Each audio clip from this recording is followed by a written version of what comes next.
Hello friends, अपन question शुरू कर रहे हैं एपीएमटी 2005 का। पहला क्वेश्चन है कि कौन सा पैरामैग्नेटिक बिहेवियर का होगा। देखो, पैरामैग्नेटिक हमेशा क्या पूछता, या तो आपको कॉम्प्लेक्स का पूछता है, तो कॉम्प्लेक्स का पूछता है तो आप सिंपल सी बात है, उसका इलेक्ट्रॉनिक कन्फिग्रेशन T2Z वगैरह बना करके अनपेड इलेक्ट्रॉन लिखते हो। अनपेड इलेक्ट्रॉन से आपको पता लग जाता है पैरामैग्नेटिक है या डायमैग्नेटिक है। कभी कभी आपको MOT से पूछता है, O2 B2 O2 plus N2 plus, उनके मैग्नेटिक बिहेवियर बोलता है, तो वहाँ पर भी आप अनपेड इलेक्ट्रॉन से कैलकुलेट करके बताते हो। वहाँ वो आपको, मैंने जो शुरुआत में 1 से लेकर के 100 क्वेश्चन करवाए थे, वहाँ बहुत सारे क्वेश्चन करवाए थे उस टाइप के, तो आप मैग्नेटिक बिहेवियर उससे बता सकते हो, सिंपल सा। यहाँ पर आपको अगर मैग्नेटिक बिहेवियर, ऑक्साइड का मैग्नेटिक बिहेवियर जब भी दिखाए तो याद रखना, क्या करोगे, टोटल इलेक्ट्रॉन काउंट करोगे। टोटल इलेक्ट्रॉन काउंट करोगे। अगर टोटल इलेक्ट्रॉन काउंट कैसा आता है आपका, ऑड आता है। कैसा आता है, ऑड, तो होगा कैसा होगा आपका, पैरामैग्नेटिक होगा। पैरामैग्नेटिक होगा, ठीक है। ये इसका कंसेप्ट है। टोटल इलेक्ट्रॉन अगर ऑड आ जाए तो कैसा होगा, पैरामैग्नेटिक होगा। अब टोटल इलेक्ट्रॉन आपको निकालने के लिए यहाँ पर ऐसा नहीं करना पड़ेगा कि कार्बन के इलेक्ट्रॉन 6 प्लस ऑक्सीजन के 8 और 8 16, तो आपको ऑक्सीजन के कभी काउंट करने ही नहीं है, ठीक है। ये मैं आपको मतलब एक ट्रिक है एक तरह से, क्यों, क्योंकि ऑक्सीजन में तो हमेशा 16 इलेक्ट्रॉन होंगे। 16 को अगर ऑड में ऐड करोगे तो आंसर ऑड आएगा, 16 को अगर आप इवन में ऐड करोगे तो आंसर इवन आएगा। तो ऐसा क्वेश्चन जब भी आए तो कार्बन ऑक्सीजन के इलेक्ट्रॉन काउंट करने ही नहीं है।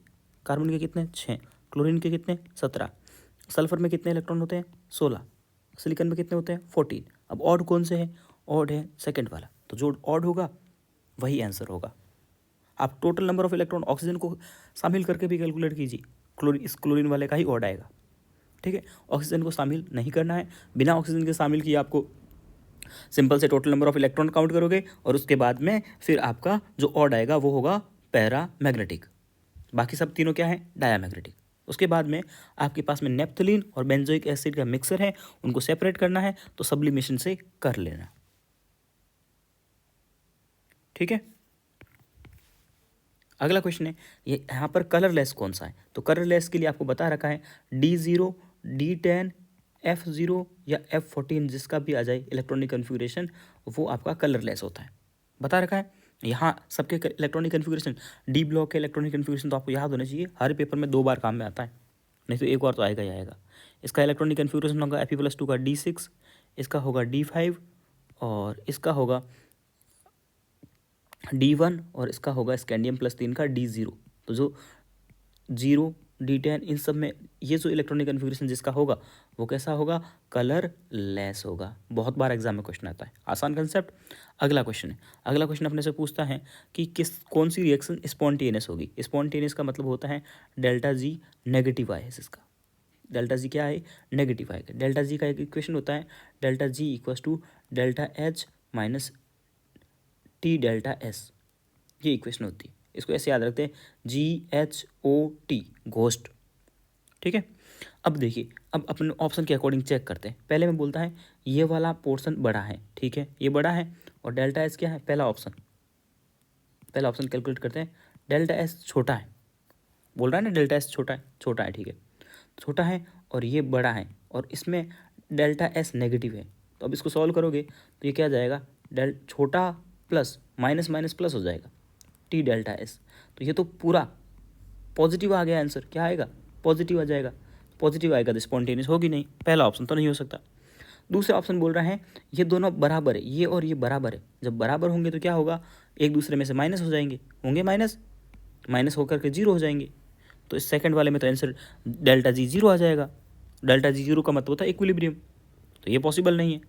अगला बोलता है T∆S बड़ा है, ये वाला बड़ा है, ठीक है, और नहीं ΔS बड़ा है। तीसरे वाले में भी बोलता है ΔS बड़ा है, तो ये बड़ा है मान लीजिए 10 है और ये छोटा है मतलब 5 है, और ये बोला ये पॉजिटिव है ΔS, पॉजिटिव है मतलब सिंपल माइनस होगा, तो 10 - 5 बड़े में से छोटा जाएगा तो आंसर तो पॉजिटिव ही आएगा, तो पॉसिबल नहीं है। फोर्थ ऑप्शन होगा इसका आंसर। कैसे, बोलता है T∆S बड़ा है, ये वाला पोर्शन बड़ा है और ये वाला पोर्शन छोटा है, तो छोटे में से बड़े को माइनस करोगे, जैसे 5 - 10, तो क्या आएगा आंसर, नेगेटिव आएगा। आएगा कि नहीं आएगा, नेगेटिव आएगा। तो वही जहाँ आपका नेगेटिव आ जाए आंसर, वही आपका आंसर होगा। अगला क्वेश्चन, कौन सा कार्बोकेटाइन सबसे ज़्यादा स्टेबल है? तो सीधी सी बात है, कार्बोकेटाइन की स्टेबिलिटी में आप देखते हो प्लस आई के डायरेक्टली प्रोपोर्शनल होता है और माइनस आई के इन्वर्सली प्रोपोर्शनल होता है। तो यहाँ कार्बोकेटाइन पे ये जो CH3 ग्रुप है इस साइड में, ये प्लस आई लगा रहा होगा। मिथाइल ग्रुप क्या लगाते हैं? प्लस आई। इसमें 1 प्लस आई लग रहा है, इसमें 0 प्लस आई लग रहा है, इसमें 3 प्लस आई लग रहे हैं, इसमें 2 प्लस आई लग रहे हैं। जितने ज़्यादा प्लस आई होगा उतना ज़्यादा स्टेबिलिटी होगा। तो थर्ड वाला सबसे ज़्यादा स्टेबल होगा क्योंकि प्लस आई इफेक्ट ज़्यादा लग रहा है। अगला क्वेश्चन, ऐसा क्वेश्चन जस्ट अपन पहले पेपर में भी कर चुके हैं बहुत बार। इस रिएक्शन में क्या होता है, आपको क्या दे रखा होता है? K1 दे रखा है इस रिएक्शन का दे रहा है K2। K1 और K2 में क्या रिलेशन है?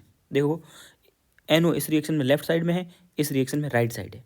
तो K1 और K2 एक दूसरे के उल्टे हो गए। पहली बात तो K1 = 1/K2,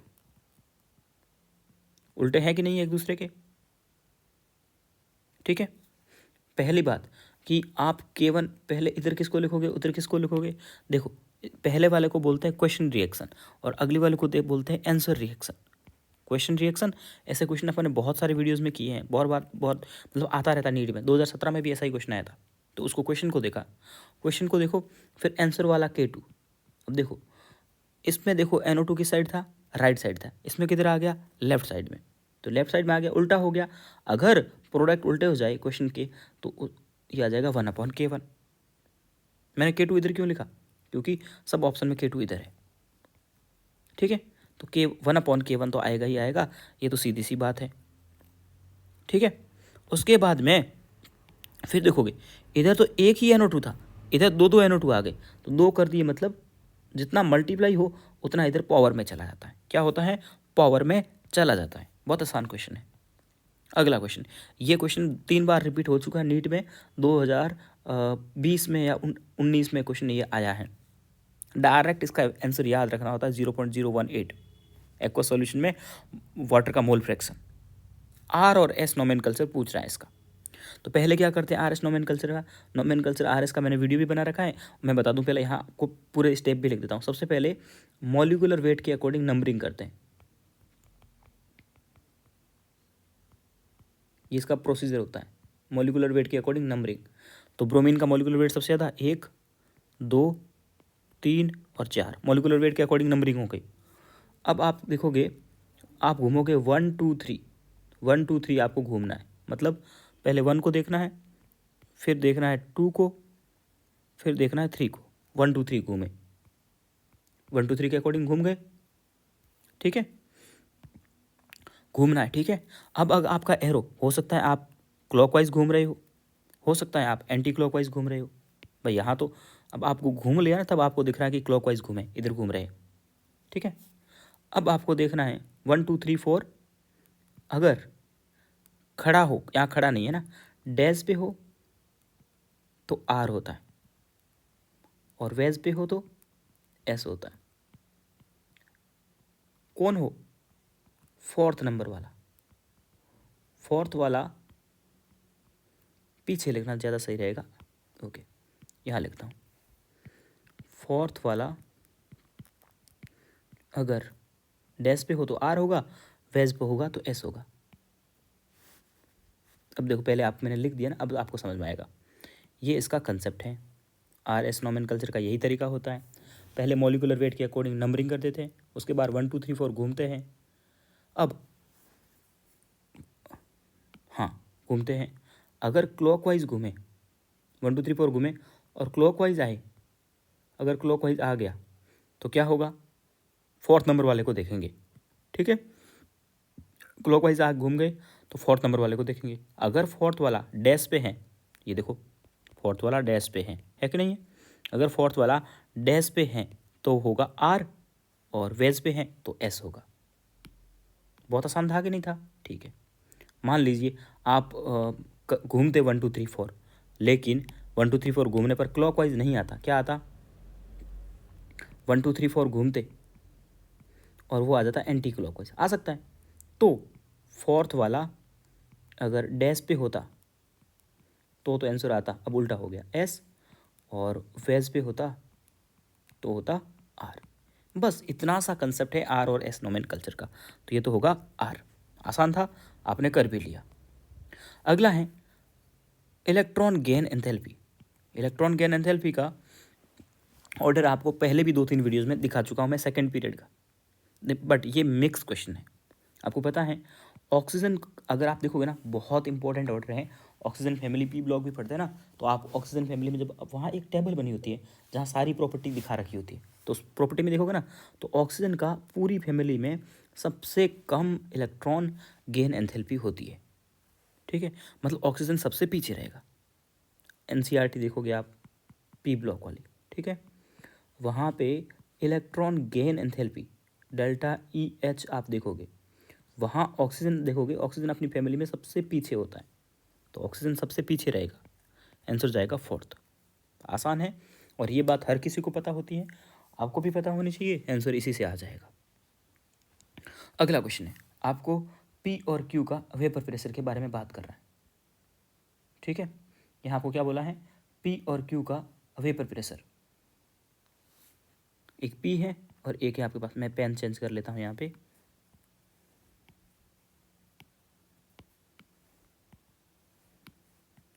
ओके, एक पी है और एक है क्यू। इनके वेपर प्रेशर, इसका वेपर प्रेशर 80 है और इसका कितना है, 60 है। टॉर में है, कोई दिक्कत नहीं, जिस यूनिट में भी हो, ऑप्शन भी टॉर में है और क्वेश्चन भी टॉर में है, तो कोई दिक्कत होने वाली है नहीं। उसके बाद बोलता है the total vapour pressure of solution. अब टोटल कितना होगा, तो आपने एक फॉर्मूला पढ़ा होगा सॉल्यूशन वाला, पी बराबर P naught A X A, P naught A X A plus P naught B X B. बहुत आसान है। पी ए कितना दिया आपको, पी ए इसको मान लो पी को, और पी बी मान लो क्यू को, तो कितना होगा 80। अब मोल फ्रैक्शन कितना होगा, मोल फ्रैक्शन होगा, मोल फ्रैक्शन होता है खुद के मोल अपॉन, भाई जैसे एक्स ए की बात करूँ तो ए के mole upon total mole, B की बात करेंगे तो बी के मोल अपॉन टोटल मोल। बोला है कि 3 मोल ऑफ पी, तो 3 और 2 इसके हैं, 3 प्लस 2 प्लस इसका कितना प्रेशर दे रखा है 60, सीधा फॉर्मूला बेस्ड क्वेश्चन है, 2/3 + 2। अब इसको आप सॉल्व कर दोगे तो ये हो जाएगा 3/5, 5 को 80 से काट दोगे आप तो कितना हो जाएगा, 5 एकम 5, 6 पंजे 30 इंटू 3 प्लस इसका कितना हो जाएगा, 5 एकम 5 और 5 दूनी 10 और ये जाएगा 2। अब 16 3 48 और 12 दूना 24, 48 और 24 कितने हो जाएंगे 72, ये 24 और ये आसान क्वेश्चन था, सिंपल फॉर्मूला बेस्ड क्वेश्चन था।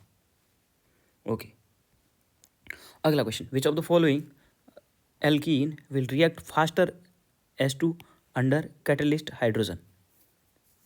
कौन सबसे ज़्यादा फास्ट काम करेगी, तो जिसके पास में हाइड्रोजन ज़्यादा हो और वही काम करेगी फास्ट। अगला क्वेश्चन फिर से, सॉल्यूशन ऑफ यूरिया, एक यूरिया का सॉल्यूशन दे रखा आपको, ठीक है, और क्या बोल रहा है, पहले इस पेन का थोड़ा सा कर लेता हूँ पतला सा। बोलता है यूरिया का मोलिकुलर वेट दिया आपने को, मोलर मास इतना है, यूरिया इतने पे बॉईल होता है, if KF and KB of water is 1 इतना, then the solution will freeze. Freeze किस पे होगा, तो आपको पता है एक आपके पास में फॉर्मूला होता है सॉल्यूशन चैप्टर वाला, डेल्टा TB बॉइलिंग पॉइंट में एलिवेशन, वो होता है KB इंटू मोलरिटी होता है, एक होता है डेल्टा TF फ्रीजिंग पॉइंट में कभी, वो कितना होता है KF इंटू M होगा। अब आपको डेल्टा TB दे रखा है, KB दे रखा है, KF दे रखा है और डेल्टा TF पूछ रहा है,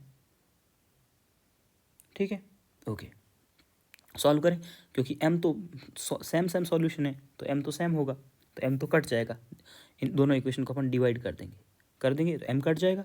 डेल्टा TB कितना होगा, डेल्टा TB होगा, ये डेल्टा TB नहीं है, डेल्टा TB होगा डिफरेंस, 100 पे पानी उबलता है और 100.18 पे ये उबल रहा है, तो डेल्टा TB कितना होगा, ये होगा आपका 0.18। कैसे निकाला डेल्टा TB, डेल्टा टी भी निकाला आपने 100.18 माइनस 100 करके। ये किसका है? ये पानी का है। ओके, और डेल्टा टी एफ ये आपको फाइंड करना है। ओके, और इधर क्या आएगा? के बी कितना दिया आपको? 1.86। ये कितना दिया है? 0.512 दिया है। अब आपको कैलकुलेशन करनी पड़ेगी। टी एफ इसको उधर भेज देंगे तो ये कितना आएगा? 0.18 इंटू 0.512 अपॉन 1.86। ये होगा कि नहीं होगा? अब आप इसको कर दीजिए सॉल्व। पहले पॉइंट ये कितना हो जाएगा? 18 पॉइंट, दोनों पॉइंट हटा दी 2 पॉइंट से, इंटू 0.512 को 0.5 ही लिख दे रहा हूँ मैं, ठीक है। और इस ये कितना हो जाएगा? 186 होगा। 18 इंटू 5 कितना हो जाएगा? 90। 90 एक पॉइंट के बाद में हट जाएगा तो ये कितना हो जाएगा? ऊपर 9 हो जाएगा। 9 अपॉन 186 तो कितना आएगा? 3 से कट कर दीजिए। 3 तिये 9, 6 तिया 18, 3 दूनी 6। फिर से कट कीजिए आप। अब तो भाग जाएगा नहीं, तो आप क्या करेंगे? अब भाग देने की कोशिश कीजिए ऐसे करके। 3 में 62 का पहले भाग गया है नहीं तो पॉइंट लग गया और यहाँ आ गया 0, ठीक है।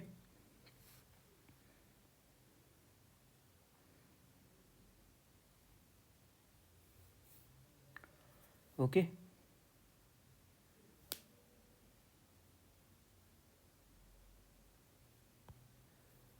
क्या गड़बड़ हो रही है यहाँ पे? इसको कैलकुलेट कर देना प्लीज़ आप, है ना। कहाँ से कुछ गड़बड़ हुई है? यहाँ तक तो सही था, ये यहाँ तक सही था। 0.18 इंटू 0.512 और 1.86, ठीक है। पॉइंट से पॉइंट हटा, 18 इंटू 0.512 अपॉन 186। या ऐसा करते हैं, एक पॉइंट इसका हटा, इस एक पॉइंट इसका हटाए, एक पॉइंट इसका हटाते हैं। चलो ऐसे करते हैं, इसको अपन रखते हैं 1.8 को, इसको राउंड फिगर 1.8 मान लेते हैं नीचे वाले को, ताकि ये पूरा पूरा सीधा सीधा कट ही जाएगा। ऊपर वाला कितना होगा? 18 इंटू 10⁻² लिख देता हूँ मैं इसको, कोई दिक्कत नहीं होगी आपको। और इसको लिखता हूँ 0.512 और नीचे वाले को कितना लिखता हूँ? 18.6 इंटू 10⁻1। जितना भी पॉइंट राइट साइड से खिसकाते हैं, 0 से छोटी संख्या में पॉइंट राइट साइड खिसकाते हैं तो उसमें पावर आती है 10⁻1, ऐसे बढ़ता है, ठीक है। अब ये भी 18, ये भी 18 कैंसिल हो जाएंगे तो 10⁻1 से 10⁻2 कटेगा, ऊपर कितना बचेगा? 10⁻1। तो ये आंसर आ जाएगा आपका 0.0512। 0.0। अब आपको पता है कि ये ऐसे क्यों आ रहा है ऑप्शंस के अकॉर्डिंग। 1.86,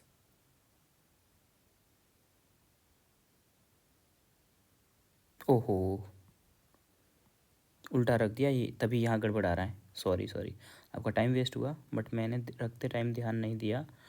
ऊपर के बी को ऊपर रखना था, और के इसने क्या किया पता है आपको? यहाँ अपन ने मैंने मिस्टेक कर दी, अपन ने नहीं, पहले के एफ दे रखा था। 1.86 के एफ है और ये है के बी, तो ये मिस्टेक हो गई थी आप अपन से। 0.512 को अपन क्या लिख देते हैं? सिंपल 0.512। अब इसको मल्टीप्लाई कीजिए, डेल्टा टी एफ बराबर आ जाएगा 0.18 इंटू 1.86 अपॉन 0.512। अब आ जाएगा सही। ऊपर वाले को भी आप 18, दोनों को 18 18 ही मान लीजिए, तो 18 इंटू आपका आ जाएगा 18 इंटू 18 ही कर दीजिए आप, सिंपल सा। तो कितना आएगा? 324 होता है, 324। तो देखिए मैं इसको क्या किया हूँ, 0.18 इंटू 1.8 ये मल्टीप्लाई कर दिया इतना मान करके, तो 324 आना चाहिए था। अब कितने नंबर के बाद पॉइंट आएगा? इधर 1 नंबर के बाद पॉइंट है, इधर 2 नंबर के पॉइंट है बाद, तो टोटल 3 नंबर के बाद पॉइंट आ गया। ठीक है, अपॉन 0.5512,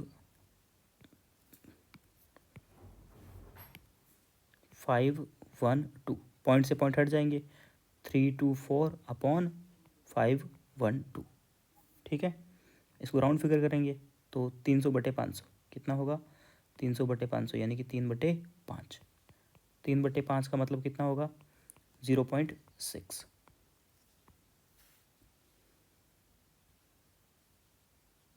ठीक है, और आपको पता है फ्रीजिंग पॉइंट में क्या आ रहा है, कम ही आ रहा है, कम ही आ रहा है, तो ये तो TF आया। तो आपको क्या आंसर क्या आना चाहिए, 0-0.6, क्योंकि वाटर का कितना होता है, 0 होता है, तो ये आएगा -0.6। ओके, फ्रीजिंग पॉइंट में तो कम ही आती है और वो नेगेटिव में ही आएगी। ओके, इसको छोटा सा करके यहाँ कर लेते हैं इसको सेट। ओके, चलिए अगला क्वेश्चन। अगला क्वेश्चन क्या बोलता है, पेन चेंज करते हैं। बोहर की एनर्जी आपको पता है, E = -13.6 Z²/n², यानी कि energy is proportional to 1/n²। ये रिलेशन आपको पता होगा, ठीक है। तो आपको कौन से ऑर्बिटल की एनर्जी दे रखी है, सेकेंड ऑर्बिटल की दे रखी है, ठीक है। E2 energy is proportional to क्या होगा, 1/n²। तो E2 अपॉन पूछ किसके रहा है, फोर्थ की, E4 क्या होगा, N2/n4 का स्क्वायर होगा कि नहीं होगा। E2 की कितनी दे रखी है, -328 अपॉन E4 आपको कैलकुलेट करना है, n की वैल्यू 4 और n की वैल्यू 2 का स्क्वायर, तो कितना हो जाएगा, 4/2, 2 का स्क्वायर 4, तो E4 कितना आ जाएगा आपके पास, -328/4, 8 चौक 32 और 4 दूनी 8 आएगा। आसान क्वेश्चन। ओके, आप पता है जब आप कोऑर्डिनेशन कंपाउंड में बात करते हैं ना, तो वहाँ आती है आइसोमेरिज्म। क्या आती है, आइसोमेरिज्म। और एक होती है स्ट्रक्चरल आइसोमेरिज्म और एक होती है स्टीरियो आइसोमेरिज्म, ठीक है। तो जब आप तो आइसोमेरिज्म होती है, तो जब आप स्टीरियो आइसोमेरिज्म की बात करते हैं, स्टीरियो की, तो स्टीरियो खुद 2 टाइप की होती है, कौन कौन सी, GI एंड OI, ठीक है। क्या क्या होती है, stereo isomerism, GI and OI 2 type की होती है। अगला क्वेश्चन है, the number of moles KMnO4 reduced by 1 mole of KI in alkaline medium, ऐसा पूछा है इसने। तो देखो KMnO4 के कितने मोल चाहिए होंगे KI को एल्कलाइन मीडियम में रिड्यूस करने के लिए। एक तो तरीका ये होता है कि आप KMnO4 और इन दोनों की जो इक्वेशन होती है वो लिखो, बैलेंस इक्वेशन, और उससे आंसर आएगा। और ये बताऊँ मैं आपको इक्वेशन कहाँ से आएगी, KMnO4, आप बोले KMnO4 को किसके साथ में रिड्यूस करवाना मुझे, मैं ऊपर लिख रहा हूँ, ठीक है, KMnO4 प्लस KI। आपको पता है एल्कलाइन मीडियम में आयोडीन किस में जाता है, आयोडीन जाता है IO3 माइनस में, जाता कि नहीं जाता है। KMnO4 किस में जाता है, MnO2 में जाता है। ये बात आपको पता होनी चाहिए। ओके, ये बात पता होगी तभी आप इसको बैलेंस करके लिखोगे। वैसे एनसीईआरटी में ये रिएक्शन डायरेक्ट दे रखी है, क्या बोला है, एल्कलाइन मीडियम KMnO4 और I माइनस की रिएक्शन देते हो, तब आयोडीन के 1 मोल के लिए, 1 मोल, यहाँ 1 मोल लिखा हुआ है, आगे कुछ नहीं लिखा, मतलब 1 मोल, 1 मोल के लिए KMnO4 के कितने मोल चाहिए होते हैं, 2 मोल चाहिए होते हैं। सिंपल स्टोइकियोमेट्री बेस्ड क्वेश्चन है। आयोडीन के 1 मोल के लिए इसका कितना मोल, 2 मोल चाहिए होते हैं, तो ये इसका आंसर है। आसान था कि नहीं था, एनसीईआरटी से ऐसे भी रिएक्शन आती है। और अब तो आपको ये डी ब्लॉक वाली रिएक्शंस याद रखनी पड़ेगी बैलेंस, क्यों, क्योंकि अब आपके सिलेबस में टाइट्रेशन, प्रैक्टिकल ऑर्गेनिक केमिस्ट्री भी जुड़ चुकी है, तो वहाँ की रिएक्शंस भी आएगी, ठीक है। मैं आपको बताऊँ, मुझे याद है कि मैं आज पेपर देख रहा था, JEE मेंस 2013 का पेपर देख रहा था मैं, मतलब मेरे पास कोई डाउट लेकर के आया था स्टूडेंट, तो मैं उसका पेपर देख रहा था, तो उसमें भी टाइटेशन की जो रिएक्शन होती है ना, वो डायरेक्ट रिएक्शन दे रखी थी बैलेंस करने को, तो आपको कहीं पे भी दे सकता है वो। अब अपन सोचेंगे ये तो मोल कंसेप्ट का क्वेश्चन है या फिर रिडॉक्स का क्वेश्चन है, पता नहीं कहाँ का है, बट जो टाइट्रेशन की रिएक्शंस वगैरह होती है वो डायरेक्ट बहुत बार पूछ ही लेता है। ओके, अगला क्वेश्चन है, अपने को SN1 की रिएक्टिविटी बतानी है। तो इन सब के जो भी ऑप्शन बोले वो मैंने लिख दिए यहाँ पे। अब SN1 में होता क्या है, आपको पता है SN1 में क्लोरीन हटाते हैं और कार्बोकेटाइन बनाते हैं। जिसका कार्बोकेटाइन ज़्यादा स्टेबल होगा वो सबसे ज़्यादा रिएक्टिव होगा। अब आपको पता है बेंजील क्लोराइड सबसे ज़्यादा रिएक्टिव होगा। SN1 में आपको जब GOC2 पढ़ाई थी मैंने, तब आपको बोला था GOC2 में कि SN1 में क्या बनता है, कार्बोकेटाइन बनाना है, कार्बोकेटाइन बनाना है। और कार्बोकेटाइन की स्टेबिलिटी जो होगी वही रिएक्शन की रिएक्टिविटी को निर्धारित करेगी। अगला क्वेश्चन क्या बोलता है, ये क्वेश्चन बहुत अच्छा, ज़्यादा मोस्ट इंपॉर्टेंट क्वेश्चन है और 3-4 बार नीट में आ चुका है, एम्स में भी आया हुआ है और नीट में भी आया है। जब अपन 3D सीरीज पढ़ते हैं, देखो 3D series scandium, titanium, vanadium, chromium work, तो वहाँ पे IP का एक फिक्स ऑर्डर होता है। वहाँ NCERT ओपन करके देखोगे तो आपको एक बड़ी सी टेबल देखी होती है कैरेक्टर वाली, उनकी प्रॉपर्टीज़ लिखी होती है। तो वहाँ IP अगर आप देखोगे तो IP1 भी दी है, 2 भी दी है, 3 भी दी है, 3 IP दे रखी है। IP1 अगर देखते हैं ना तो उसमें किसकी सबसे ज़्यादा होती है, क्रोमियम की ज़्यादा होती है, मैग्नीज़ की ज़्यादा होती है, सॉरी किसकी होती है, मैग्नीज़ की ज़्यादा होती है। और ये बात मैंने अब जब आपको पीरियोडिक टेबल पढ़ाई थी तब भी समझाया था। जब आप IP2 की बात करते हैं तो क्रोमियम की ज़्यादा होती है, ठीक है, और IP3 की बात करते हो तो वापस वो मैग्नीज़ की ज़्यादा होती है। इसको ऐसे याद करते हैं, मन करे मन। ओके, IP1 किसकी ज़्यादा, मैग्नीज़ की, सेकंड किसकी, क्रोमियम की, थर्ड किसकी, मैग्नीज़ की। डी ब्लॉक में भी पढ़ाया था मैंने, पीरियोडिक टेबल में भी पढ़ाया था। इसमें पूछ रहा है थर्ड IP किसकी मैक्सिमम होगी, थर्ड IP किसकी होती है, मैग्नीज़ की। फर्स्ट किसकी, मैग्नीज़ की। सेकंड किसकी, भाई फर्स्ट मैग्नीज़ की क्यों, क्योंकि इसका इलेक्ट्रॉनिक कन्फिग्रेशन है D5, यहाँ पे क्या होता है D5, यहाँ क्या होता है D5, ठीक है। ओके, तो यहाँ D5, सबका D5 लिखने से मतलब नहीं है, अपन सिंपल लिख देते हैं ड्यू,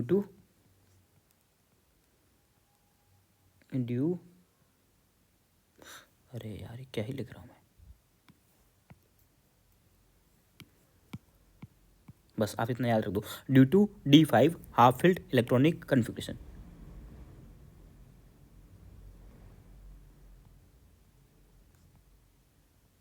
इलेक्ट्रॉनिक कन्फिग्रेशन,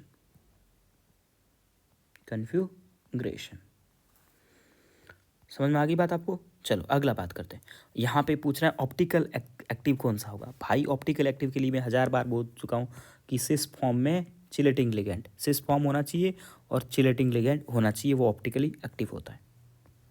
फिर से आपके पास में सॉल्यूशन चैप्टर का क्वेश्चन आ गया, सॉल्यूशन चैप्टर का क्वेश्चन आया, क्या करोगे आप, सॉल्यूशन चैप्टर का क्वेश्चन है तो उसके लिए आपको पूछा क्या है, 1 और 4 के मोल रेशियो में पेंटेन और हेक्सेन है। एक पेंटेन है आपके पास में, इसको आप A बोल दीजिए, और B है आपके पास में हेक्सेन, मतलब कि इसका 1 मोल है, 1 मोल दिया है और इसके दिए हैं 4 मोल, ठीक है। आगे बढ़े, आगे अपने से क्या बोलता है, वेपर प्योर हाइड्रोकार्बन, द इसका वेपर प्रेशर दे रखा है आपको, इसका वेपर प्रेशर दे रखा है P0A दे रखा कितना 440, इसका कितना दे रखा है P0B दे रखा है 120। अब बोल रहा है the mole fraction of pentane in the vapour phase. अब आपको टोटल प्रेशर नहीं पूछा है, अब आपको पूछा है मोल फ्रैक्शन ऑफ पेंटेन, मतलब कि YA। इसका भी एक फॉर्मूला होता है, इसका भी एक फॉर्मूला होता है। वो फॉर्मूला क्या होता है, इसका फॉर्मूला होता है YA बराबर XAPA अपॉन P मतलब P टोटल। भाई ये फॉर्मूला होता है, बहुत सारे लोगों को पता भी नहीं होता है। ये क्या होता है, वेपर फेज में ऐसा का ऐसा A का भी होगा। वैसे अभी आप पहले ऊपर क्वेश्चन करके आए थे, याद करो, ठीक है, पहले ऊपर अभी आप क्या क्वेश्चन करके आए थे कि आपके पास में एक ए कंपोनेंट होता है, एक बी कंपोनेंट होता है, इसका मोल एन ए होता है, इसके मोल एन बी होते हैं। फिर आप क्या निकालते हो, एक्स ए निकालते हो मोल फ्रैक्शन, एक्स बी निकालते हो। ठीक है, उसके बाद उसका प्रेशर पी ए होता है और इसका प्रेशर पी बी होता है। फिर आप इन दोनों को मिलाते हो तो नेट प्रेशर बनता है पी बराबर P naught A X A plus P naught B X B बनता है। ऊपर क्वेश्चन भी करके आए हैं और ये सॉल्यूशन पे पढ़ते भी है। बट अगर आपको वेपर फेज में मोल फ्रैक्शन पूछे, क्या पूछे, वेपर फेज में मोल फ्रैक्शन, तब आपके फॉर्मूला ये होता है वाई ए बराबर x A P naught A upon P T. Okay, तो वाई ए कितना होगा, एक्स ए कितना होगा, एक्स ए होगा इसके मोल फ्रैक्शन 1 अपॉन उसके मोल अपॉन टोटल मोल 1 अपॉन 1+4 इंटू पी नॉट ए कितना है 440 अपॉन नीचे टोटल प्रेशर तो इसी फॉर्मूले से निकालोगे तो कितना होगा, वही वापस टोटल प्रेशर के लिए P naught A, total pressure अपन यहाँ अलग कैलकुलेट कर ही लेते हैं। चलो कैसे कैलकुलेट करोगे टोटल प्रेशर, पी टी बराबर P naught A X A plus P naught B X B, ऐसे कैलकुलेट करोगे तो पी नॉट ए कितना दिया आपको, सिंपल सीधा दे दिया है 440 440 इंटू एक्स ए कितना है 1/5 हो गया, प्लस पी बी कितना दिया 120 और ये कितना होगा आपके पास में एक्स बी, बी के मोल 4/5 होगा ये अपॉन टोटल मोल। अब इसको सॉल्व करोगे, पहले सॉल्व करोगे तो 8 पंजे 40, फिर 8 पंजे 40 प्लस कितना हो जाएगा 5 दूनी 10, 4 पंजे 20 इंटू 4, सिंपल सॉल्व कीजिए इसको 24 इंटू 4, 24 इंटू 4 कितना हो जाएगा, पहले इसको मल्टीप्लाई कर दीजिए सिंपल सा। अगर 25 इंटू 4 होता तो 100 हो जाता, तो 24 इंटू 4 कितना हो जाएगा आपके पास में 96 प्लस 88 कितना आएगा आपके पास में 184, कितना आएगा 184 आएगा कि नहीं आएगा 184। और ऊपर कितना हुआ, ऊपर हो गया आपके पास, इसको तो अभी जस्ट अपन ऊपर सॉल्व भी किया था ना 88 आता है, अभी सॉल्व ही तो किया है 88 अपॉन 184, तो 88 में 184 से डिवाइड कर दीजिए, कैसे करोगे तो ये आएगा आपके पास में 0.478। सेकेंड ऑप्शन बहुत इंपॉर्टेंट क्वेश्चन है, बहुत ज़्यादा समझ में आई बात, हार्ड क्वेश्चन में भी आता है क्योंकि यहाँ पर वेपर फेज में पूछा है। फॉर्मूला पता होगा तो कैलकुलेशन है, कैलकुलेशन करने में थोड़ा सा टाइम लगेगा। ओके चलिए अगला क्वेश्चन करते हैं। पॉलीमर तो वैसे भी हट ही चुका है, तो पेन चेंज करते हैं और ऊपर वाला क्वेश्चन करते हैं। क्या बोलता है, the rate reaction of two reagent A and B decrease by factor 4। Rate reaction क्या होता है, आर बराबर के ए की पावर एक्स और बी की पावर वाई, यही होगा, ए और बी है तो फैक्टर। अब देखो इसको भी 4 गुना कम करते हैं, इसको भी 4 गुना कम करते हैं, the concentration of B is, ये बोल रहा है रेट कितने गुना हो जाएगी, 4 गुना हो जाएगी। कब होगी, अगर ए की कंसंट्रेशन को क्या कर रहे हैं अपन लोग, two reason A and B decreases by factor 4, the concentration of B is double by factor 4, the B decreases A and B decrease by 4। Concentration, इसकी कंसंट्रेशन बी की कितनी कर रहे हैं, ए की कंसंट्रेशन वो की वो रख रहे हैं, बी की कंसंट्रेशन करते हैं डबल। ठीक है, तो ऑर्डर ऑफ रिएक्शन क्या होगा बी के रेस्पेक्ट में, तो पहले जो रिएक्शन, भाई ये रिएक्शन तो सिंपल सी होती है, अगर ए और बी पे डिपेंड कर रहा है तो इसकी इक्वेशन ये होनी चाहिए। उसके बाद बोलता है रिएक्शन की कंसंट्रेशन, रिएक्शन 4 गुना हो जाती है कब, अगर बी की कंसंट्रेशन को कितना कर दे आप 2 गुना कर दो। ठीक है, तो अब ये 2 इक्वेशन बन गई, इन दोनों को डिवाइड कर दो, तो आर अपॉन 4r बराबर के ए की पावर एक्स और बी की पावर वाई अपॉन के ए की पावर एक्स और 2b की पावर वाई, सब कुछ कैंसिल आके कट जाएगा, इधर क्या बचेगा 1/4 बराबर बी की पावर वाई अपॉन बी की पावर वाई भी कट जाएंगे, तो ऊपर क्या बचेगा, सिंपल 1 बचेगा, नीचे कितना बचेगा, 2 की पावर वाई, ठीक है, यानी कि तो लेफ्ट राइट सेंड करोगे तो 2 की पावर वाई बराबर 4। आप ऐसे करो, 2 की पावर वाई, 4 को लिख दो 2 की पावर 2, तो अब आपको दिख ही रहा होगा वाई बराबर 2, ठीक है। आगे बढ़ते हैं, हट चुका है, आगे बढ़िए। अगला क्वेश्चन बोलता है at dissociation constant of a base BOH is इतना। डिसोसिएशन कांस्टेंट मतलब KB बोल रहा है, KB आपको दे रखा है किसी बेस का कितना, 1 × 10⁻12। ओके, आगे बढ़े, ठीक है, आगे बढ़ते हैं। आगे क्या बोलता है आपसे, आगे बोलता है, पहले तो आपको KB दे दिया, कोई दिक्कत नहीं। उसके बाद बोलता है concentration of hydroxy ion, hydroxy ion मतलब OH- की कंसंट्रेशन कितनी दे रखी है, 0.01। अब बोलता है aqueous solution of the base would be. अब आपसे क्या कर रहा है कि इसका ये बेस बनता है, उसका एक्वस सॉल्यूशन कितना होगा, ठीक है, यही बोला आपसे। तो आप देखिए, मान लीजिए कोई बेस है BOH, कैसे टूटेगा ये, B+ में और OH- में। अगर बेस है तो ऐसे ही टूटेगा। तो इसका KB क्या लिखोगे, प्रोडक्ट की कंसंट्रेशन, यानी कि B+ की कंसंट्रेशन इंटू OH की कंसंट्रेशन इंटू अपॉन में BOH की कंसंट्रेशन, यही लिखा जाएगा। कोई दिक्कत, ठीक है।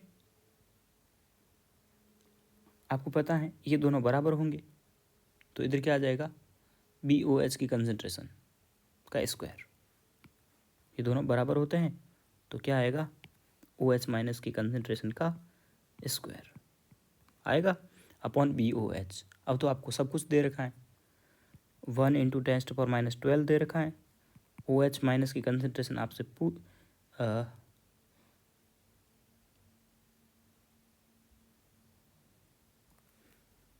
पूछ रहा है, और BOH जो कंसंट्रेशन OH- की दे रखी ना, वो रियल में BOH की दे रखी है, हाइड्रोक्सिल आयन, ठीक है, 0.01। तो अब आप इसको चेक करोगे तो OH- आपको सॉल्व करने के बाद में आ जाएगा 10⁻7। कर लेना, कोई अजीब क्वेश्चन है, आजकल ऐसे नहीं आते, इसलिए मैं इससे पीछे छुड़ा रहा था, आपको सॉल्व करने की ज़रूरत नहीं है। उसके बाद में ये क्वेश्चन बहुत अच्छा है, ठीक है, इसका पेन चेंज करके अपन सॉल्व करते हैं। तो देखिए, आप बॉन्ड लेंथ के बारे में बात करते हैं। ऑक्सीजन ऑक्सीजन क्या होता है, डबल बॉन्ड होता है कि नहीं होता है। तो बॉन्ड ऑर्डर कितना आ गया, इसका बॉन्ड ऑर्डर आएगा 2 होगा। ओजोन की बात करो तो ओजोन में होता है ऑक्सीजन, एक तरफ सिंगल बॉन्ड होता है, एक तरफ डबल बॉन्ड होता है, और रेजोनेंस चलता है, तो बॉन्ड ऑर्डर ना तो 2 आएगा ना 1 आएगा, बॉन्ड ऑर्डर आएगा 1.5। H2O2 की बात करते हैं तो इसमें होता है परऑक्सी लिंकेज, होता है परऑक्सी लिंकेज, तो यहाँ पे सिंगल बॉन्ड है, तो बॉन्ड ऑर्डर कितना आएगा 1। बॉन्ड लेंथ क्या होती है, तो देखो, जो सिंगल बॉन्ड होगा वो सबसे लंबा होगा, सबसे बड़ा छोटा कौन सा होगा, जो डबल बॉन्ड होगा। आई बात समझ में, ओके।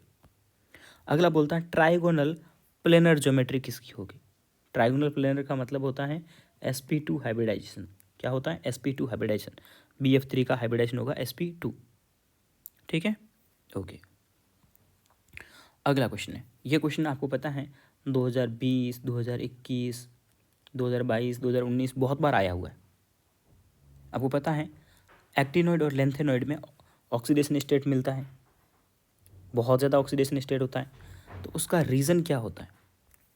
फर्स्ट वाला रीज़न रहता है, बहुत बार आ रखा है, main reason of larger number of oxidation state exit by actinoid than the lanthanoid, मतलब कि एक्टिनोइड में ज़्यादा ऑक्सीडेशन स्टेट मिल रही है लेंथेनोइड के कंपेरिजन में। तो उसका रीज़न होता है, लेंथेनोइड में क्या होगा, 4F और 4D में एनर्जी डिफरेंस होगा, और एक्टिनोइड में 5F और 6D में एनर्जी डिफरेंस होगा। तो एक्टिनोइड का एनर्जी डिफरेंस कम होता है, energy difference of actinoid is less than energy difference of lanthanoid, इसीलिए एक्टिव एक्टिनॉइड ज़्यादा ऑक्सीडेशन स्टेट दिखाता है। ये क्वेश्चन बहुत बार रिपीट हुआ है और एनसीईआरटी में साफ मेंशन कर रखा है। ठीक है, 2016 में, अब 2015 के बाद में इसको देखना, कम से कम 4 बार क्वेश्चन आ चुका है ये। ओके, अगला है नाइट्रोबेंजीन का एसिड वीकली एसिडिक मीडियम में रिडक्शन करोगे तो क्या बनेगा। देखो पहली बात मैं बता दूं आपको, यहाँ पे एक चीज़ बता रहा हूँ, यहाँ एनिलीन बनता है, डायरेक्ट याद रखना है। ये आउट ऑफ पहले आज मैं 2023 तक की बात कर रहा हूँ, ये आउट ऑफ एनसीईआरटी था। ठीक है, out of NCERT but in syllabus, लेकिन सिलेबस के अंदर था। अब क्या होगा, अब आपको सिंपल चेक करना पड़ेगा। जब एनटीए जब नीट का पेपर निकाले, मतलब पेपर आएगा ना, पेपर नहीं फॉर्म, तो फॉर्म आता है ना, तब है ना पूरा डिटेल में सिलेबस आता है। अभी तो आपको सिलेबस दे दिया, बस deleted portion, newly added portion दिया है, बट जब फॉर्म आएगा ना तब डिटेल में सॉल्यूशन डिटेल में दे रखा होगा, एक एक पॉइंट टॉपिक दे रखे होंगे कि ये टॉपिक सिलेबस में है। तो अभी तो मैं ये मान के चल रहा हूँ कि ये सिलेबस में है, क्योंकि पहले सिलेबस में है था और ऐसा लिखा नहीं कि वो डिलीट हो गया है, तो सिलेबस में होगा। और और इसके बारे में अगर आप देखोगे ना नाइट्रोबेंजीन का, तो मैंने आपको GOC2 में इसकी 4 रिएक्शन होती है अलग अलग मीडियम में, उन चारों का आंसर मैंने आपको रटने को बोला था। और आप मेरे टेलीग्राम ग्रुप में भी जाओगे तो ये मेरे टेलीग्राम ग्रुप में भी नीट के एग्ज़ाम, हर नीट के एग्ज़ाम से पहले मैं उसमें डालता रहता हूँ, तो इसको रटना ही होता है और कुछ भी नहीं इसका। अगला है मोस्ट एसिडिक, देखो सारे के सारे फिनॉल है। अब NO2 क्या लगाएगा, -M, ये क्या लगाएगा +I, ये क्या होगा न्यूट्रल, और ये है अल्कोहल। पहले मैं बता दूं आपको, अल्कोहल और फिनॉल में से फिनॉल ज़्यादा एसिडिक होते हैं। दूसरी बात में एसिडिक स्ट्रेंथ में -M वाले ग्रुप एसिडिक स्ट्रेंथ बढ़ाते हैं, तो फर्स्ट वाला सबसे ज़्यादा एसिडिक होगा। ऑर्डर लगाओ तो सबसे ज़्यादा A वाला, फिर आएगा तीसरे नंबर वाला, और फिर आएगा दूसरे नंबर वाला, फिर आएगा चौथे नंबर वाला। ओके, अगला क्वेश्चन, एक फर्स्ट ऑर्डर की रिएक्शन है, A से B बन रहा है, R = K और A, ये होगा। बोलता है रिएक्टेंट की कंसंट्रेशन इतनी है और रेट कितनी दे रखी है, 2 × 10⁻⁵ के, और रिएक्टेंट की कंसंट्रेशन A दे रखा आपको 0.01 दे रखा है। अब आपको पूछ रहा है हाफ लाइफ कितना होगा। हाफ लाइफ के लिए पहले K निकाल देते हैं, K होगा, इसको 0.01 को 10⁻² लिख सकते हैं, तो 2 × 10⁻⁵ बट्टे 0.01, यानी कि 2 × 10⁻⁵ बट्टे 10⁻², तो कितना बच जाएगा, 2 × 10⁻³ बच जाएगा। हाफ लाइफ पूछ रहा है, क्या होता है 0.693 होता है, तो 0.693/2 × 10⁻³ पहले 10⁻³ को ऊपर भेजो तो कितना हो जाएगा 693/2। 693 मतलब 700, 700 का आधा कितना हो जाएगा 350, कितना होगा 350। आसान। ओके, अगला क्वेश्चन, ये क्वेश्चन फिर से अजीब क्वेश्चन है, अब इस टाइप का क्वेश्चन नहीं आता है। ठीक है, ये बोलता है आपके पास में कुछ ऑक्साइड है, एक आपके पास में है सोडियम ऑक्साइड, सोडियम ऑक्साइड मतलब Na2O, उसके बाद में है सोडियम सल्फाइड, क्या होगा Na2S। ठीक है, उसके बाद में आपके पास में सोडियम सेलेनाइड, क्या होता है Na2Se। अगला है सोडियम टेलुराइड, Na2Te। अरे ये तो ओल्ड स्टाइल से टीपो वो वाले हो गए, हुए कि नहीं हुए, ऑक्सीजन फैमिली पूरी की पूरी आ गई सोडियम के साथ में रिएक्शन करके। और इसकी pH 1 है, इसकी pH 2 है, इसकी pH 3 है, इसकी pH 4 है कि नहीं है। अब अपने को बोलता है द करेक्ट, इनकी रिलेशनशिप में क्या दिक्कत, क्या संबंध होगा pH में। देखो अब, और वो भी कहाँ पर, isomer solution, isomolar solution, equal solution है। अब आप बताओ अगर इसकी मैं रिएक्शन वाटर से कराऊं अगर मैं इसकी रिएक्शन कराता हूँ वाटर के, और या फिर आप देख लो इसका डायरेक्ट ऑर्डर भी याद रख सकते हो, क्योंकि आपको ये तो ऑर्डर याद होता है, H2O, H2SE, H2S, H2SE, H2TE, down the group acidic strength बढ़ती है, एसिडिक स्ट्रेंथ बढ़ती है।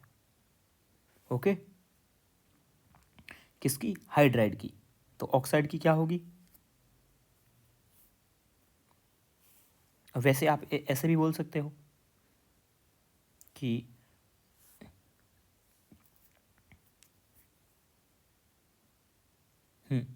इनकी इनकी क्या होगी?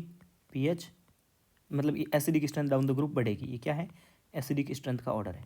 अब इनको अगर वाटर से मैं रिएक्शन करवाऊँ, किससे? वाटर से रिएक्शन करवा रहा हूँ,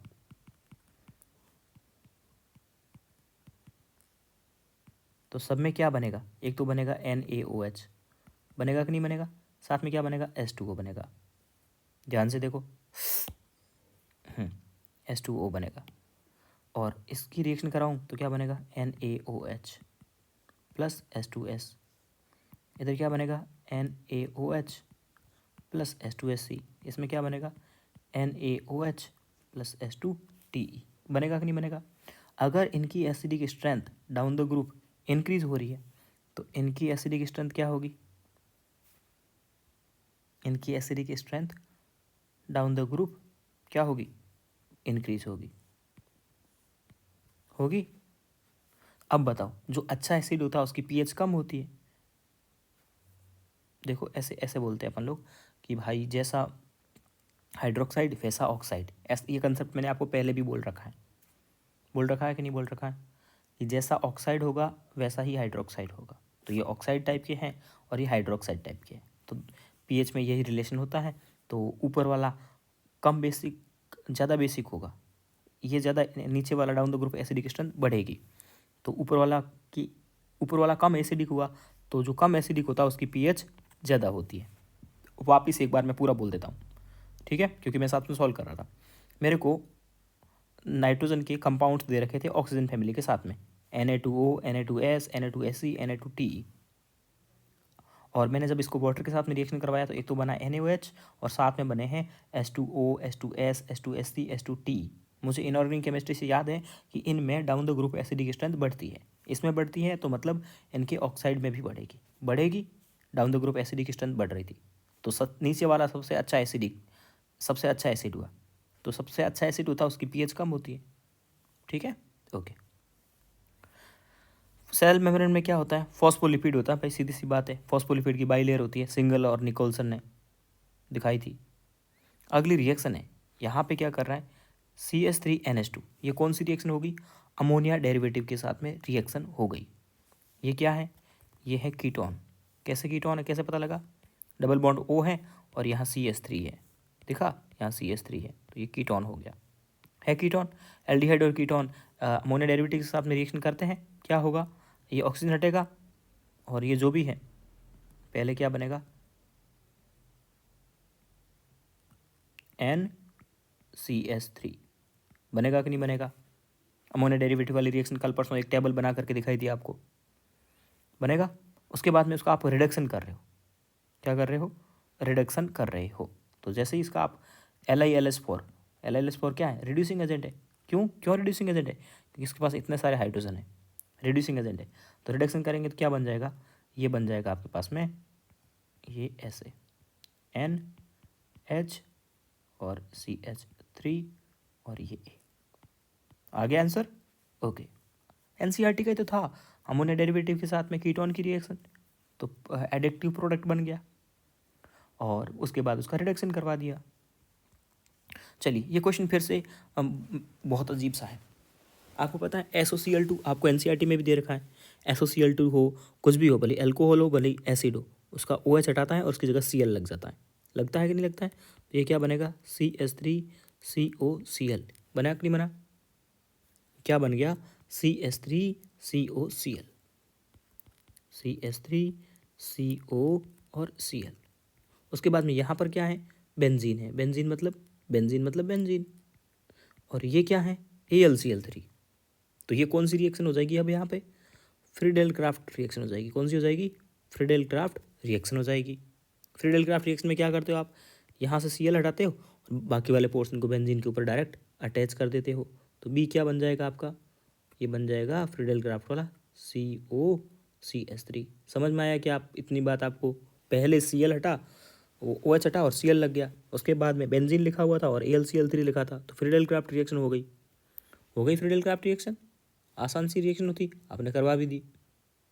ठीक है, करवाने के बाद अब क्या बोल रहा है, अब रिएक्शन करवानी इसकी HCN के साथ में, किसके साथ में, HCN के साथ में। अब देखो HCN के साथ में कौन रिएक्शन करेगा, बेंजीन तो रिएक्शन करती नहीं है, बेंजीन तो सिर्फ इलेक्ट्रोफिलिक एडिशन रिएक्शन ESR करती है, ESR करती है। ESR में सिर्फ वो halogenation, bromination, chlorination, sulphonation, nitration, ये सब करती है। अब ये ग्रुप है, ये ग्रुप करेगा HCN के साथ में रिएक्शन, तो ये कौन सी रिएक्शन होगी, कीटोन है, एल्डिहाइड और कीटोन कौन सी रिएक्शन करते हैं, NAR रिएक्शन करते हैं। कौन सी रिएक्शन होगी यहाँ पे, NAR, न्यूक्लियोफिलिक एडिशन रिएक्शन। कैसे होती है रिएक्शन, इसको आप ब्रेक करते हो नेगेटिव और पॉजिटिव में। ठीक है, फिर क्या होता है, नेगेटिव वाला पोर्शन कार्बन से डायरेक्ट जा करके अटैच हो जाता है, तो नेगेटिव वाला पोर्शन कार्बन से डायरेक्ट अटैच होगा, पॉजिटिव वाला पार्ट ऑक्सीजन से जा करके अटैच हो जाता है। ये बात तो मैं आपको बहुत सारे क्वेश्चंस में करवा चुका हूँ ना। सही बात है कि गलत बात है, सही बात है। तो ये बन गया आपके पास में सी। उसके बाद में आप इसका करा रहे हो हाइड्रोलाइसिस, क्या करवा रहे हो, हाइड्रोलाइसिस। हाइड्रोलाइसिस कराओगे तो CN किस में बदल जाएगा आपका, CN बदल जाएगा वापिस COOH में। ये NCERT का ही है, कोई ज़्यादा नहीं है, बट हाँ ज़्यादा इसीलिए आपको लग रहा होगा क्योंकि इसने बहुत लंबा चौड़ा कर दिया है, मतलब बहुत सारी रिएक्शंस को मिक्स कर दिया है। ठीक है, ओके आगे बढ़ते हैं। Which of the following pairs of chemical reaction certain result spontaneous reaction. Spontaneous reaction, spontaneous reaction जो भी होती है, स्पॉन्टेनियस मतलब अपने आप होने वाली।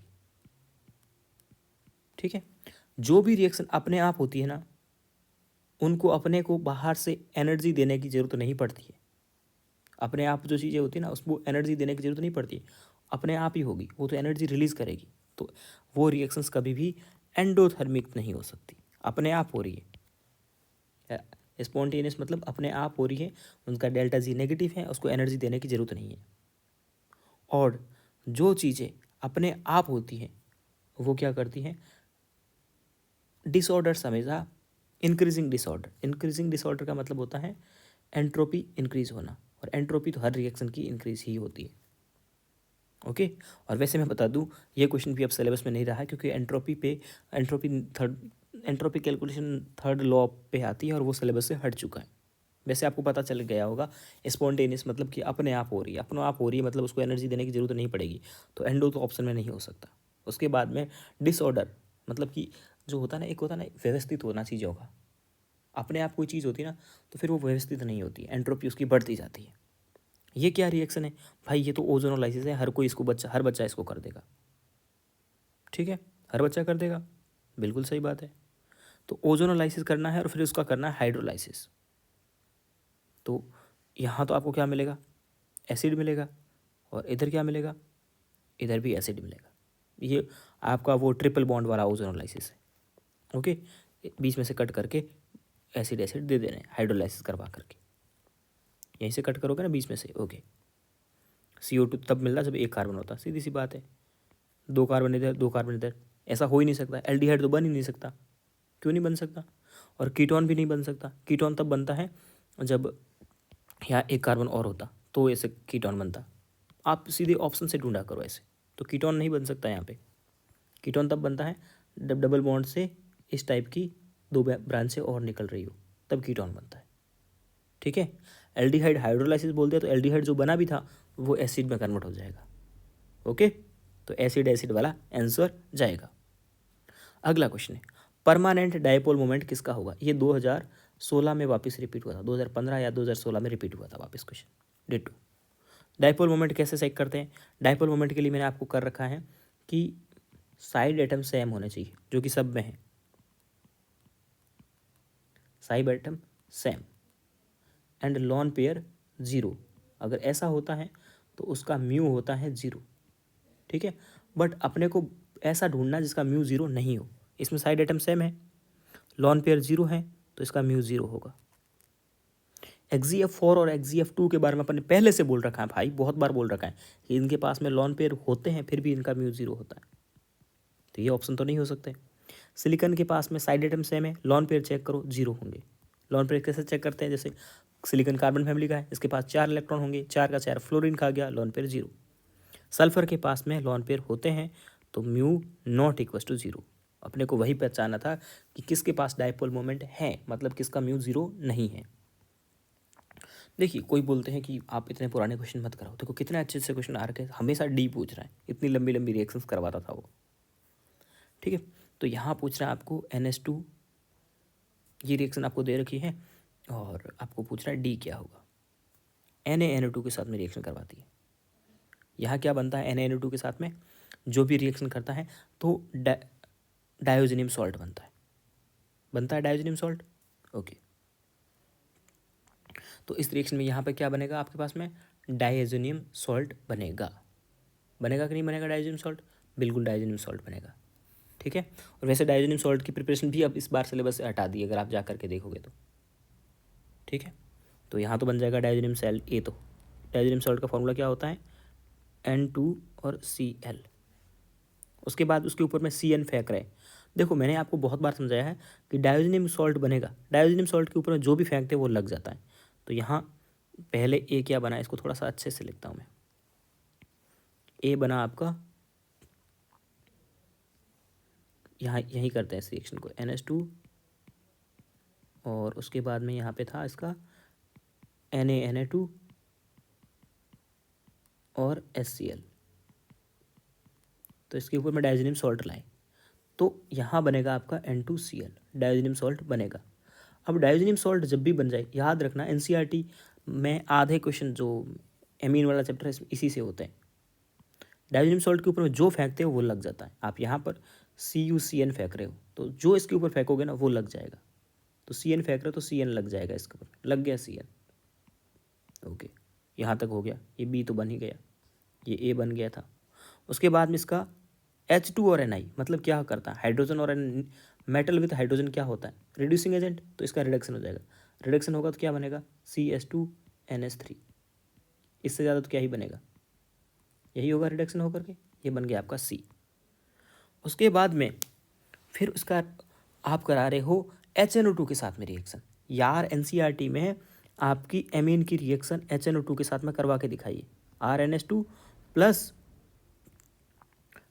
HNO2, याद करो NCERT देखो जा करके। तो इसका प्रोडक्ट बनता है अल्कोहल, क्या बनता है, अल्कोहल। बहुत इंपॉर्टेंट NCERT की रिएक्शन है। मैंने आप इस क्वेश्चन को कितना अच्छे से समझाया आपको। देखो पहले आपको एमीन दिया था, एनिलीन दिया था, डायोजेनियम सॉल्ट बना दिया। डायोजेनियम सॉल्ट के ऊपर जो फेंकते हैं वो लग जाता है, CN फेंका CN लग गया। Metal with hydrogen reducing agent है, उसको रिड्यूस करके CH2NH3 कर दिया, NH2 करेगा मतलब, ओके। उसके बाद में आप इसका करा रहे हो ये वाली रिएक्शंस, ये रिएक्शन क्या बनाएगी, अल्कोहल बनाएगी, CH2OH और बेंजीन नीचे ऐसा का ऐसा। कितना अच्छा क्वेश्चन था ये, सही बात है, बिल्कुल, ओके। चलिए अगला question, covalent character. Covalent current के लिए अपन लगाते हैं फजान्स रूल। क्या लगाते हैं, फजान्स रूल। फजान्स रूल बोलता है कोवेलेंट कैरेक्टर होगा, क्या होता है कि कोवेलेंट कैरेक्टर, ऐसा क्वेश्चन 2018 में भी आया, यही क्वेश्चन आया था। कैरेक्टर होता है, उसके लिए अपन देखते हैं छोटा कैटायन, छोटा कैटायन और बड़ा एनायन, यही डिटो क्वेश्चन रिपीट हुआ था। छोटा कैटायन जिसका अब देखो इसमें एनायन होगा क्लोरीन और कैटायन होंगे ये जो भी है, तो एनायन तो सब में कॉमन है, तो एनायन तो चेक करना नहीं है। जो जितना कैटायन छोटा होगा वो उतना कोवेलेंट होगा। तो आपको पता है, आप देखोगे डाउन द ग्रुप जाते हो, बेरिलियम, फिर आएगा आपके पास में लिथियम और ये आएगा लिथियम सोडियम। अब इनमें अगर साइज़ का ऑर्डर देखोगे तो सबसे छोटा कौन हो जाएगा, बेरिलियम होगा, बेरिलियम सबसे छोटा है, फिर लिथियम है, फिर सोडियम है। है कि नहीं? पीरियोडिक टेबल में ऐसे ही तो होता है, लिथियम और बेरिलियम एक ही पीरियड में आते हैं और ये लिथियम और सोडियम एक ग्रुप में आते हैं। तो जो साइज़ का ऑर्डर है उसके अकॉर्डिंग आप कोवेलेंट कैरेक्टर का ऑर्डर लिख सकते हो। अगला इसका बताएं कौन सा नाम इनकरेक्ट है, गलत कौन सा है। पहले लॉन्गेस्ट चेन का सिलेक्शन करोगे आप, कर दिया, नंबरिंग इधर से करोगे 1 2 3 4 5 6 7, कर दिया 7, हेप्टेन आएगा, सही बात है। नंबरिंग में अगर आप देखोगे ये इथाइल ग्रुप है, तो नाम आपने जो भी लिखा हो कोई दिक्कत नहीं, नंबरिंग जो आई है कोई दिक्कत नहीं, नाम तो अल्फ़ाबेट से लिखोगे, तो इसका नाम होगा 4 इथाइल। क्या होगा? 4 इथाइल, फिर आएगा 3 मिथाइल। 3 कभी पहले नहीं आएगा, पहले नाम के अकॉर्डिंग आएगा अल्फ़ाबेट। ये ई से शुरू हो रहा है, वो एम से शुरू हो रहा है, तो 3 इथाइल 4 मिथाइल हेप्टेन। सही बात है कि नहीं है? ये एक रूल होता है, इसी रूल पे क्वेश्चन है, और इसने मिथाइल को पहले लिख दिया। पहले मिथाइल नहीं लिख सकते आप भाई, पहले आप अल्फ़ाबेट के अकॉर्डिंग इथाइल को ही लिखोगे। चलिए अगला क्वेश्चन क्या बोलता है? Nuclei, radio activity, emission. Okay, अगला बोलता है 4.5 ग्राम एल्यूमिनियम है आपके पास में, 4.5 ग्राम एल्यूमिनियम है, वो एल्यूमिनियम +3 है, कोई दिक्कत नहीं है। Certain quantity of electric charge, और इसमें अपन इलेक्ट्रिक चार्ज फ्लो करते हैं, करें कोई दिक्कत नहीं है। तो हाइड्रोजन आइटम, और इसमें एक आपने इलेक्ट्रिसिटी प्रोवाइड की, सेम की सेम इलेक्ट्रिसिटी आप हाइड्रोजन आयन में प्रोवाइड कर रहे हो, तो इसका वॉल्यूम कितना निकलेगा? याद करो अपन ने जब इलेक्ट्रोकेमिस्ट्री पढ़ी थी 1 शॉट में, याद करो मैंने 1 शॉट में पकड़ करके बहुत सारे क्वेश्चन करवा रखे हैं इलेक्ट्रोकेमिस्ट्री के। तब अपन ने क्या बोला था, ऐसे क्वेश्चन जब भी आए तो इनके इक्वलेंट बराबर कर दो। तो इक्वलेंट ऑफ एल्युमिनियम, इलेक्ट्रोकेमिस्ट्री में जब भी कैलकुलेशन वाले क्वेश्चन आएंगे इक्वलेंट ही बराबर करेंगे, इक्वलेंट ऑफ हाइड्रोजन। इसका इक्वलेंट क्या होगा? इक्वलेंट होगा मोल इंटू वैलेंस फैक्टर। क्या होगा? Mole into valence factor. इसका भी क्या होगा? मोल इंटू, वैसे इसका इक्वलेंट तो आ जाएगा डायरेक्ट, अपने पास एक फॉर्मूला था V अपॉन V इक्वलेंट, आया था कि नहीं आया था? याद करो। मोल कैसे निकालोगे? Weight upon molecular weight. Weight कितना है? 4.8, 4.5 है सॉरी, कितना है? 4.5 है, अपॉन मोलिकुलर वेट कितना है? 27, इंटू वैलेंस फैक्टर कितना चार्ज है? 3। V अपने को कैलकुलेट करना है। V इक्वलेंट की वैल्यू अपन ने 3 चीज़ों के लिए याद कर रखी थी, देखो याद करो, 3 चीज़ों के लिए याद कर रखी थी अपन ने। तो हाइड्रोजन के लिए कितनी थी वो याद करो, 11.2 थी कि नहीं थी? 11.2 थी। अब इसको सॉल्व कर दीजिए, याद करो किसके लिए 11.2 थी, और ऑक्सीजन के लिए, क्लोरीन और हाइड्रोजन के लिए अपन ने याद कर रखी थी, क्लोरीन और हाइड्रोजन के लिए V इक्वलेंट की वैल्यू 11.4 थी, 11.2 थी। ओके, इसको सॉल्व कर दीजिए तो V की वैल्यू आ जाएगी आपके पास में 5.6 लीटर। आसान क्वेश्चन था, और इस टाइप के अगर आपको पूरे कंसेप्ट सही से देख करके पढ़ना है तो आप 1 घंटे में पूरा इलेक्ट्रोकेमिस्ट्री, 1 से 1.5 घंटे में इलेक्ट्रोकेमिस्ट्री रिवाइज कर सकते हो वहाँ जा करके। 2 घंटे तो मैक्स टू मैक्स है। मैंने पूरे फॉर्मूले सही से मैं दिखाए हैं, उसके बाद खूब सारे न्यूमेरिकल्स करके दिखाए हैं, एलन का मॉडल पूरा करवा दिया वहीं पे। ओके, इलेक्ट्रॉन डेफिशिएंट, हर बार बोलता हूँ, बोरॉन फैमिली, भूखा नंगा फैमिली इलेक्ट्रॉन डेफिशिएंट है। अगला क्वेश्चन बोलता है, देखो ये प्रैक्टिकल ऑर्गेनिक केमिस्ट्री का, प्रैक्टिकल केमिस्ट्री का क्वेश्चन है ये, ठीक है, प्रैक्टिकल केमिस्ट्री का है तो इसको करना तो पड़ेगा। अब मैं बताऊं, प्रैक्टिकल केमिस्ट्री में आपके पास में कैटायन और एनायन होते हैं, और कैटायन को 6 ग्रुप में बांटते हैं, 0 number group, group 1, group 2, group 3, group 4, group 5, group 6। हर एक ग्रुप में फिक्स एलिमेंट होते हैं। ग्रुप 0 में होते हैं ओमोपोसो, ऐसे याद रखते हैं, ओमो, ओमो मतलब अमोनियम, ओमो पर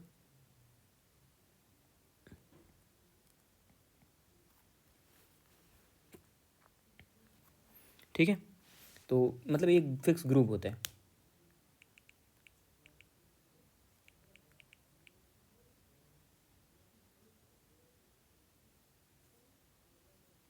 ओके, ओमोपोसो मतलब अमोनियम और पोटेशियम, और कुछ कुछ लोग सोडियम को भी बोलते हो, तो ओमोपोसो हो जाएगा। अमोनियम, पोटेशियम, सोडियम, ओमोपोसो। ठीक है। ग्रुप फर्स्ट में कौन होगा? पंजाबी, प्रभात आगे होगा, प्रभात आगे होगा। ग्रुप सेकंड में क्या होगा? पंजाबी कुड़ी भी कैद होगी, पंजाबी। अब बोलोगे यार प्लेट उधर भी आ गया था, आने दो कोई बात नहीं। पंजाबी कुड़ी भी कैद होगी। अब मरकरी दोनों में आ गया? बिल्कुल दोनों में नहीं आया, मरकरी दोनों में अलग अलग है। यहाँ इसको देखो Hg2+2 है और यहाँ Hg+1, Hg+2 है, दोनों अलग अलग है। ठीक है। तो ग्रुप 3 में कौन होगा? वो सब बातें अपन बाद में भी कर सकते हैं, कोई ज़रूरी नहीं है। ग्रुप 3 में होता है आलू फेंक कर, आलू फेंक कर, +3 +3 +3। ग्रुप 4 में कौन होता है? ग्रुप 4 में होता है आपके पास में मोना ने जानू को कहा, मोना ने जानू को कहा। ठीक है। आलू फेंक कर मोना ने जानू को कहा, क्या कहा होगा? भाई से कार मांगो, भाई से कार,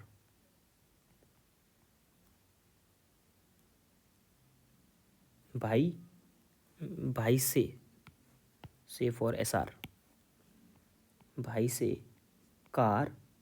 और ग्रुप 6 में सिर्फ एक ही एलिमेंट आता है, वो होता है मैग्नीशियम। देखो मैंने आपको प्रैक्टिकल केमिस्ट्री ही रिवाइज करवा दी पूरी। ग्रुप 6 होते हैं, 7 ग्रुप होते हैं 0 से लेकर के 6 तक, उनके एलिमेंट्स याद रख लो अभी तो आप। पहले ग्रुप 0 में होता है ओमोपोसो, प्रभात आगे होगा, पंजाबी कुड़ी भी कैद होगी, आलू फेंक कर मोना ने जानू को कहा, भाई से कार मांगो। ओके, चले आगे। इस क्वेश्चन को अब भैया बोलोगे आप इस क्वेश्चन को तो करवा ही दो, इस क्वेश्चन का इससे कोई रिलेशन नहीं था, ऐसे मेरे मन में आया तो आपको करवा दिया इतना सा। ठीक है, तो इतना मैंने करवा दिया आपको। उसके बाद बोलता है H2S is when passed solution of HCl precipitate cations second group. Second group मतलब कि इस ग्रुप के अंदर की बात कर रहा है, और but not belongs to group 4। तो इसको आपको मैं तभी समझा पाऊंगा आपको सही से तो जब आपको पूरा प्रैक्टिकल पढ़ा दूंगा। बट अभी आप इतना याद कर लीजिए, और इसका आंसर ये होता है, ये आप याद रख लीजिए कि भाई आप HCl 2 बार पास करते हो तो ग्रुप सेकंड में तो जो हो जाता है प्रेसिपिटेशन, लेकिन जो ग्रुप सेकंड में हुआ था वो ग्रुप 4 में क्यों नहीं होगा। ठीक है, ओके। तो उसका रीज़न होता है HCl होता है वो डिक्रीज हो जाता है, HCl की वजह से सल्फाइड की कंसनट्रेशन डिक्रीज हो जाती है। अभी आपको समझ में भी नहीं आया होगा क्या बोल रहे हैं भैया, कोई बात नहीं। इस क्वेश्चन का मैं फ़ोटो ले लेता हूँ, क्योंकि जब आपको कल परसों शुरू कराऊंगा प्रैक्टिकल केमिस्ट्री तब मेरे ये काम आएगा। Okay, last question. ये क्वेश्चन वापस 2016 या 2017 में रिपीट हुआ है। यहाँ पे पूरा एसिडिक स्ट्रेंथ, एसिडिक स्ट्रेंथ होती है, एसिडिक स्ट्रेंथ जो होती है ना वो ऑक्सीडेशन स्टेट के डायरेक्टली प्रोपोर्शनल होती है। और अभी 1-2 दिन पहले मैंने वीडियो में बोला था आप इसकी ऑक्सीडेशन स्टेट निकालोगे क्या? बेवकूफ़ नहीं हो जो आप निकालोगे। कैसे करोगे? पर एटम जिसमें ऑक्सीजन ज़्यादा होते हैं वो उसकी ऑक्सीडेशन स्टेट ज़्यादा होती है। ऑक्सीडेशन स्टेट कैसे निकालते हैं? पर एटम, मैं यहाँ लिखता हूँ, अरे यार आज ये ना पर इरेजर बहुत परेशान कर रहा है, इसको मैं नीचे ले आता हूँ, आपको कुछ समझाना था मुझे, भी बात करते हैं अभी। बट मैंने आपको ऑक्सीडेशन स्टेट के लिए क्या बोला था? Oxidation state is proportional to per atom oxygen. ये बात पहले भी बोली थी कि नहीं बोली थी? याद करो, बोला था जब सल्फर वाला क्वेश्चन आया था, सल्फर के ऑक्साइड वाला। तो ज़्यादा ऑक्सीजन पर एटम ऑक्सीजन बढ़ रहे हैं तो ऑक्सीडेशन स्टेट बढ़ेगी, और जो ऑक्सीडेशन स्टेट का ऑर्डर होता है वही एसिडिक स्ट्रेंथ का ऑर्डर होता है। आसान क्वेश्चन, कितना फास्ट हो गया जब आपको ये शॉर्ट ट्रिक या शॉर्ट कंसेप्ट पता था। अब आपको एक बात बोल रहा हूँ, मैंने कभी ये नहीं बोला कि मेरा ये जो वीडियो में 100 क्वेश्चन करवा रहा हूँ, 1-1 घंटा आपको रोज़ टाइम दे रहा हूँ, 1 घंटा टाइम नहीं लगता। मेरा ये वीडियो बनाया ना मैंने, तो इस वीडियो को बनाने में ऑलमोस्ट 1 घंटा लगता है मेरे को, 1 हॉर। उसके बाद में ये वीडियो मेरे आईपैड में बन रहा है, उसके बाद इसको कंप्रेस करके मुझे मोबाइल में लेना पड़ता है, उसमें मतलब ऐप में ले जाके मैं कंप्रेस करता हूँ, कंप्रेस करके इसकी साइज़ कम होती है। उसके बाद में मैं इसको अपलोड करता हूँ जब कॉलेज जाता हूँ तो कॉलेज के वाईफाई से। ये इतना बड़ा होता है, कंप्रेस होने के बाद में भी मतलब अपलोड नहीं हो पाता है सही से, तो कॉलेज जा कर के कॉलेज के वाईफाई से अपलोड करता हूँ। तो मेरा ऑलमोस्ट 15-20 मिनट इस चीज़ में लग जाते हैं। 10 मिनट मान लो कंप्रेस करने में लग गए, 5 मिनट मेरे को इसको मोबाइल में लेने में लग गए, फिर कॉलेज में 5 मिनट अपलोड करने में लग गए। ठीक है, कैंटीन में बैठ करके अपलोड करना पड़ता है आपके लिए। कैंटीन में बैठता हूँ मैं, जब भी खाना खाने जाता हूँ तब इसको अपलोड करता हूँ। ठीक है, तो आपको कभी नहीं बोला कि ये वाले वीडियोज़ मेरे लाइक कीजिए, ऐसा मैंने कभी नहीं बोला। ठीक है, हाँ, बट मैंने एक नया चैनल बनाया है नीट नेविगेटर्स के नाम से। इसमें मैं काउंसलिंग से रिलेटेड इन्फॉर्मेशन वीडियो बनाता हूँ। अभी मैंने सिंपल एक ही वीडियो अपलोड किया है, बट अब आपको क्या करना है, आपको सिंपली जैसा ये लिखा हुआ है ना, ऐसे कि ऐसे लिख करके सर्च करना है। ऐसा नहीं मैं इसकी लिंक दे रहा हूँ, लिंक नहीं दूंगा, आपको सर्च करना है। सर्च करने से एक मेरा ये फ़ायदा होगा कि आप इसकी चैनल की रीच बढ़ेगी, बस यही है। मेरा खुद का प्रॉफिट है, आपका कोई प्रॉफिट नहीं है। बट ऐसे ही लिखोगे, नीट लिखोगे, फिर कॉमा लगाओगे, एस कॉमा ऊपर वाला, ठीक है, S navigator, needs navigator open करना है, सर्च करना है, देन मेरा ये वाला फ़ोटो दिख ही जाएगा आपको, और आपको सब्सक्राइब कर देना है। इतना काम तो आप करोगे ही करोगे। मैं चाहता तो सबसे पहले बोल देता आपको, लेकिन आज बोलो, देखो आते ही मैंने क्वेश्चंस करवाए थे। मुझे पता है यहाँ तक वीडियोस सिर्फ और सिर्फ 40 लोग ही देखते हैं पूरा कंप्लीट वीडियोस, तो वो 40 लोग तो मेरे चैनल को ही वही लोग सब्सक्राइब करेंगे। ओके, तो आप सब्सक्राइब कर लेना इसको। और बाकी आपका कोई भी सजेशन हो तो आप व्हाट्सएप टेलीग्राम के लिए व्हाट्सएप टेलीग्राम कहीं पे भी आकर के मेरे को पूछ सकते हो।